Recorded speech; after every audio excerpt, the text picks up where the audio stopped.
మన భారతదేశ రాజధాని ఢిల్లీలో ఉగ్రదాడి జరిగిన దాన్ని తీవ్రంగా ఖండిస్తూ ఉన్నాను.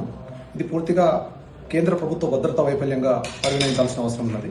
ఎందుకంటే దేశ రాజధానిలో, అది కూడా మన పార్లమెంటు దగ్గరలో, ఇండియా గేట్ దగ్గరలో ఇటువంటి దారుణం జరగడం అనేది దీన్ని సహించరాని.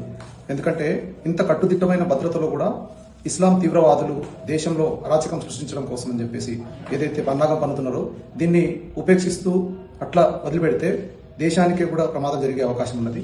అయితే దేశంలో ఇప్పుడు ఉగ్రవాదుల పేరిట నక్సలైట్లను, మావోయిస్టులను ఏరేస్తున్న కేంద్ర ప్రభుత్వం, మరి ఇస్లాం తీవ్రవాదులు కూడా, అంటే వీళ్ళు ప్రాణాలు తీయడానికి రోడ్డు మీదకి వచ్చిన జనాలు, ఎవరైతే ప్రాణాలు తీయడానికి రోడ్డు మీదకి వచ్చిన జనాలకు వాళ్లకు విచారణ పేరు మీద కాలయాపన చేయకుండా అతి త్వరగా నిర్ణయం తీసుకుని వీళ్లకు కూడా సరియైన శాస్తి ఏదైతే మావోయిస్టులకు ఏదైతే చేస్తా ఉన్నారో అటువంటి శిక్షనే వీళ్ళు కూడా అమలు చేస్తే దేశ ప్రజలందరికీ ఒక నమ్మకం వచ్చే అవకాశం ఉన్నది. ఎందుకంటే వీళ్లను మతం పేరు మీద ఉపేక్షించేసి వేరే వాళ్ళు ఏమనుకుంటారని చెప్పేసి చూస్తే ఇది సరైన పద్ధతి కాదు.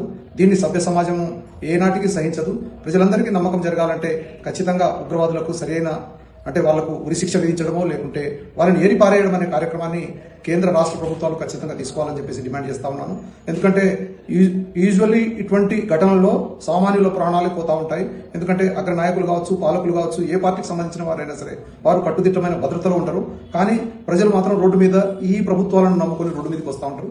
అలా వచ్చిన వారికి పూర్తి భద్రత కల్పించాల్సిన అవసరం కేంద్ర రాష్ట్ర ప్రభుత్వాలపై ఉన్నది.